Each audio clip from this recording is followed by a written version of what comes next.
How old are you? 18. What do you do in life? I have my own business. Doing what? Cutting grass. Okay. How's that going? It's going great. Did you graduate from high school? Oh, no, sir, not sure. That's what we're working on now. I'm now setting your case for 2 weeks from today. And I want you to start Googling on how to get your GED or getting back into high school. That's what I've been doing, working on my GED. Wonderful. I am now making it a condition of your bond. And we're going to do it together. And if you don't do it, life is not going to go well for you. You're going to be cutting grass in jail.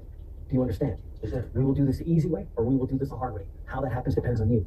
The other thing I'm going to tell you is that you will be tested for dope 31 days from today. And if you test positive for marijuana, guess what happens? I go to jail. Correct. Ding, ding, ding. Very good. We already took someone into jail today for that very same thing. Another 8, I think it was 19. Don't let it be you. You are on notice now. The only thing I'm trying to do is make you a productive member of the society. Because when you have too much time on your hands, you get into trouble. And at the minimum, in life, you need a high school diploma. Because if you don't have one, you'll go nowhere. Do you understand? Yes, sir. How old are you? 18.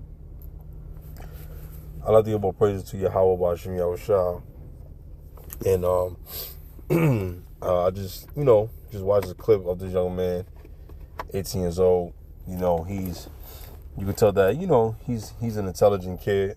He wants to do right, and he just caught up, into some little foolishness, and he wants to, do right, man. It's just unfortunate that he's caught by the system, whatever he did, smoking weed or whatever. And you could tell that he's very smart. He's a bright young man. He's just misguided. And when you see young kids like this, that's why it's imperative for a man to be there, because a man is supposed to teach a young man the steps of how to become a man and how to respect himself and Yahweh and respect his community. And I can't relate to this because I remember when I was in the court system and being arrested, almost going down. And I was 18, man. I had the only difference between me and this kid, I had graduated out of high school, but I was getting to other stuff, man, and my life was just heading in the wrong direction because, my father had passed away. And I had a lot of, male figures that had influence on me, but during this time, I really needed my dad, man, but he passed away. He was there in my life, but like I said, we didn't have the best of terms when it came to how I thought in my mind at that time as a child that he should have everything. He should have, the materialistic things so that my friends and my peers won't make fun out of me. And I didn't want to live a life like that because I got tired of being joked on. And I ain't never really got bullied, but at certain times, God's trying to test me. Certain battles you just couldn't win. Most of my battles I won because I stood up for myself. But you could tell that this young man here, he said he got his own business, cutting grass, saving money, and he's going for a GED. He's not a fool. You could tell that there's some light in him, and I know we get on the young brothers and young kids, but there are some kids that out there that they just need guidance, man. You know what I'm saying? And we can't be overly righteous, man, but also we're not gonna feel sorry either when judgment comes to you. So, I have to make that clear as well, because they say a hard head make a soft ass, right? You know what I'm saying? A hard behind make a soft ass. So, try to do right, man. And you young brothers and sisters, if you've seen this video, don't give your mom and dad a hard time. Try to do the right things, man, because by doing the right things, it will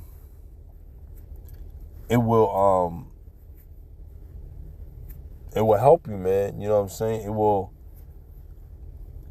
in the long run, it will keep you out of trouble. You won't have to go to jail, So I remember when I was in the courtroom and the judge told me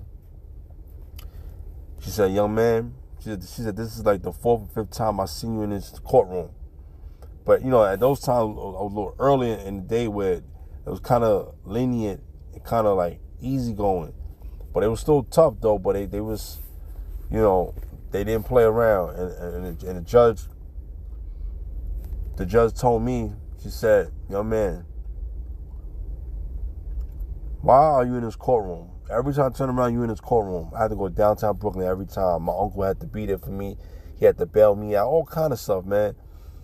Fighting and, you know, or just, I mean, even just selling water at that time of my life just to make $1, an honest dollar, you know. And I had this crooked ass Edomite cop, you know, he always threatening me, always saying, if I catch your black nigga ass on this bridge selling water, I'm gonna arrest your ass. And due to the fact that me, my uncle, and other people, we made hundreds of thousands of dollars on that bridge. You know what I'm saying? It helped bought my uncle a house, even though he had a great city job. He helped me get a great city job. And my uncle is one of the best influences I had in my life, man, because he was there for me, man. You know, so he took care of me and picked up where my dad left off at. So I'm very grateful to have that. But even though I was still making little mistakes here, it had to be adjusted. So the lady said, young man, if you ain't here one more time, I'm gonna send you to Rikers Island. And I'm sitting there, you know, tears coming out my eye, and and she said, why are you crying? I said, because no, she asked me, did you graduate school? I said, yeah, I graduated high school. I said, it's been a tough time in my life. I said, my father died. And she said, go to college. You know, she said, you could play ball or something. I said, yeah, I can play ball. I play on my high school team. I play a lot of tournaments. So she said, why you continue to do that? Because I said, my family need money, and I can't wait any longer. I need something. I need clothes. I need sneakers.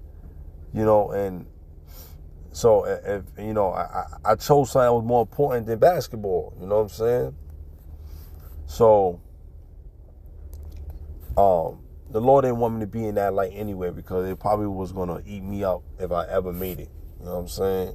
With the fame, the glamour, and the glory. Sometimes things are just not made for you. You know, the scrutiny, the in crowd, out crowd. You know, some people, maybe it wasn't gonna be conducive to my spirit where I needed to deal with that. You know what I'm saying? It probably could have destroyed me. You know, because fame can destroy a person. So, especially if it's by especially if you're chasing after it, you know what I mean? So, to make a long story short, you know, I'm in the same courtroom like this young man with a different face. And she said, I'm just gonna only let you pay fines, and you pay these fines, and I don't want to see you in here. And if anybody that live in Brooklyn, I don't care if you're in any part of the borough, the money that we made on that bridge by the federal building, right? I can talk about it now because we don't do it no more. We have sold a lot of water to the public. You know, especially on hot summer days, people need the water, man. We made money, man, and we left the trademark so much at the bridge. They had to put, not saying because of us, in totality, but we played a part of it. They had to put police officers there for terrorism, for people trying to destroy the bridge, and they doubled the police up because we used to sell water and nobody used to be there. And they used to watch us on the cameras and all that. And they're like, nah, we can't have these motherfuckers down here. And it was a constant harassment from the police. they just harass us. You don't got a business license? You don't got a business license? You don't got a business license? It was just harassment after harassment. You know what I'm saying? So, and now I would get arrested, fighting them, you know, fighting the police, all kind of shit, man. You know, it's assault, you know. And the judge always would let me go for some reason, you know. And it was little minor infractions. It wasn't nothing really detrimental where it was going to put me into actual prison, you know what I mean? But it could have led to that. It could have led to that if I continue on with, you know, and doing what I was doing.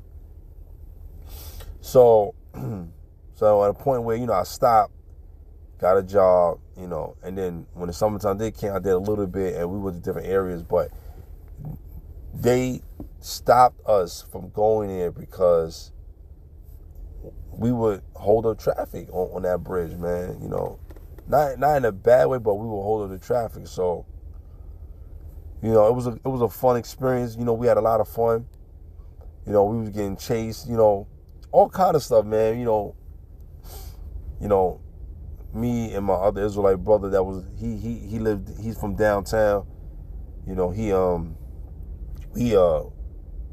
we knew each other since we was young kids, man, and we still know each other to this day, man. We still do good work.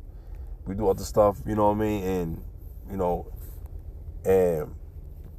but at the end of the day, what I'm saying is, you know, sometimes we need guidance, and I would rather have done that than sell drugs, because I didn't want to go to jail or have a record of selling drugs and this and that. And it's been a time where I almost hurt or killed someone because of another situation, man. You know what I'm saying? And it's tough because when you having a situation, it's tough because when every time you're on the path of doing good, you're being misled and being took back, man. You know, and me being in the court system again, I mean not again, well escaping it, man. I almost destroyed somebody, man. You know, because of not being disciplined in my spirit, man. You know, sometimes people can drive you, spirit can drive you to, or spirit can be put on you to do something. You know, but when you look at these things, right? When you look at these things, we have to be very, very mindful and very careful of the things that's going on, man, because you don't want to be misled and misguided by a set of crowd or a group of people. You don't want to be misled, man. You know what I'm saying? And being misled,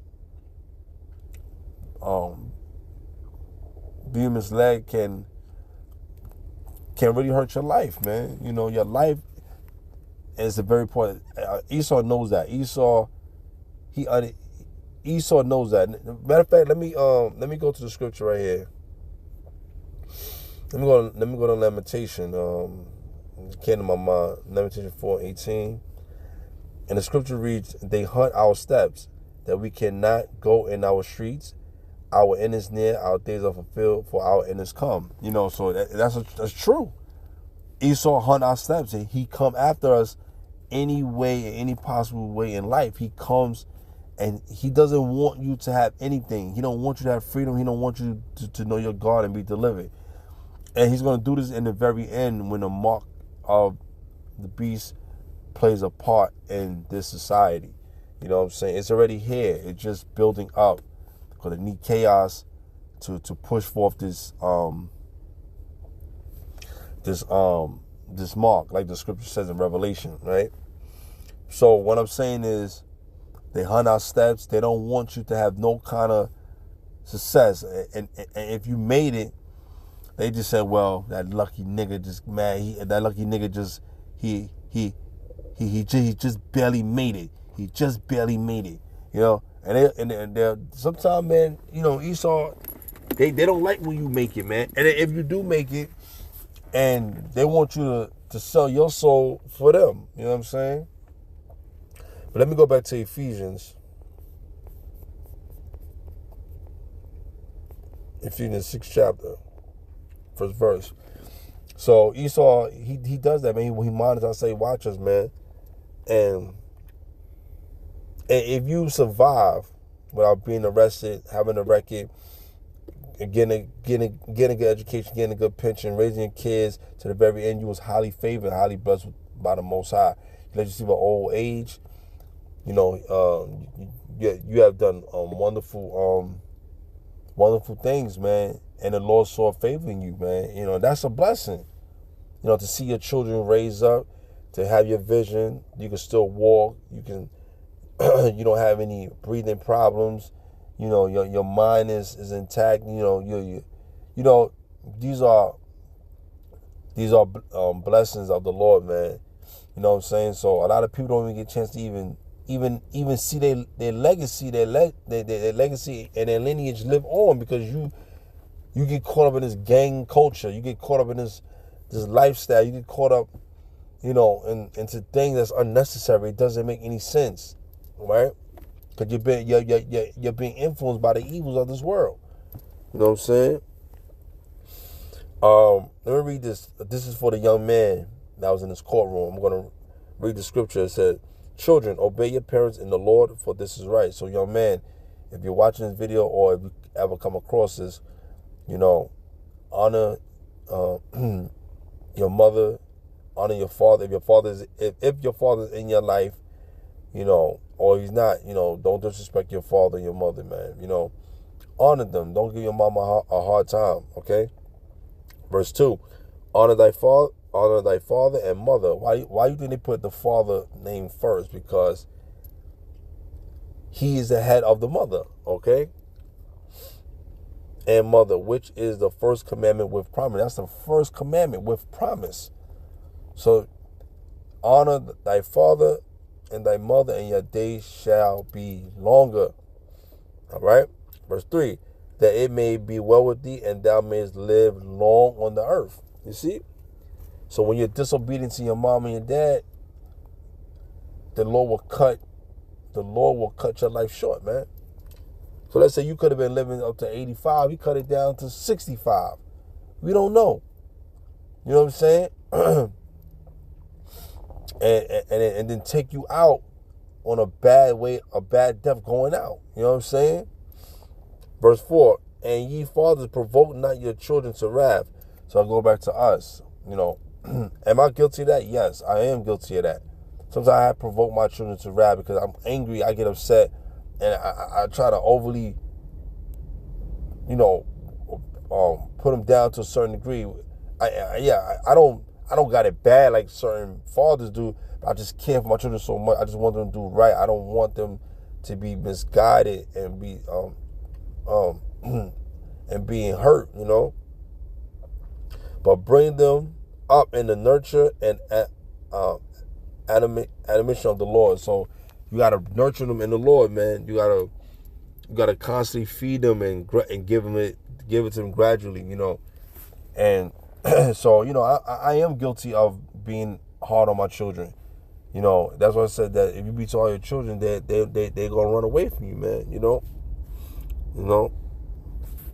Let me go to Exodus, the 20th chapter and 12th verse. The scripture said, honor thy father and thy mother, that thy days may be long upon the land which the Lord thy power giving thee. See? So that's the precept. So you have to be strong in the Lord and love the Lord, but you have to honor thy father and thy mother. That's the order. That's the order, okay?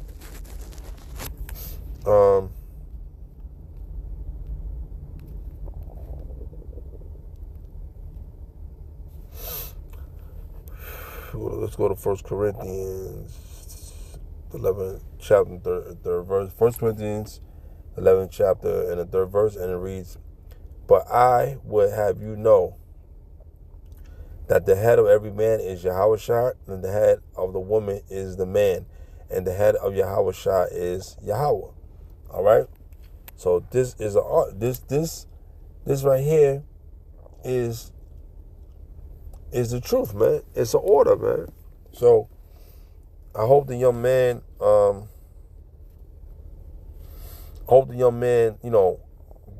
get it right. How old are let's you? see the game. What do you do in life? I have my own business. Doing what? Cutting grass. Okay. How's that going? It's going great. Did you graduate from high school? Oh, no, sir, not yet. That's what we're working on now. I'm now setting your case for 2 weeks from today. And I want you to start Googling on how to get your GED or getting back into high school. That's what I've been doing. Working on my GD. Wonderful. I am now making it a condition of your bond. And we're going to do it together. And if you don't do it, life is not going to go well for you. You're going to be cutting grass in jail.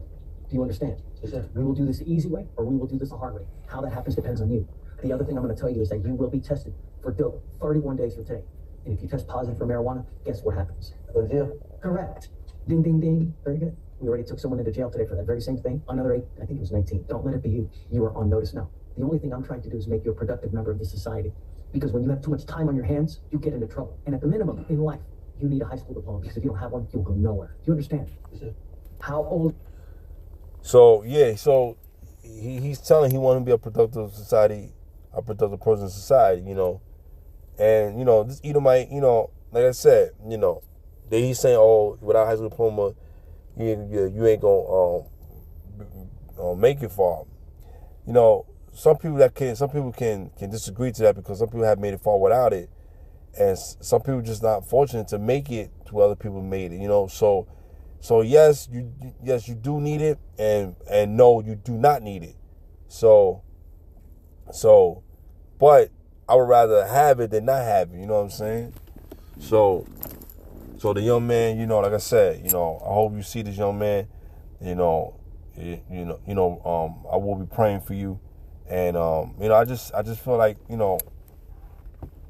that the young man, he just needs proper guidance and spiritual guidance, and for him to come to the truth, man. Because I can tell just by looking at the video, man, he's not disrespectful. He's well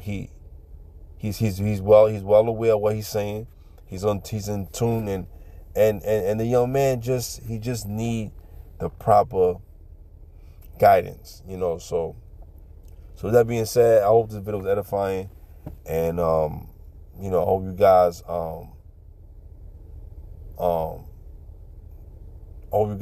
see this, and I wish you guys all the best. Shalom.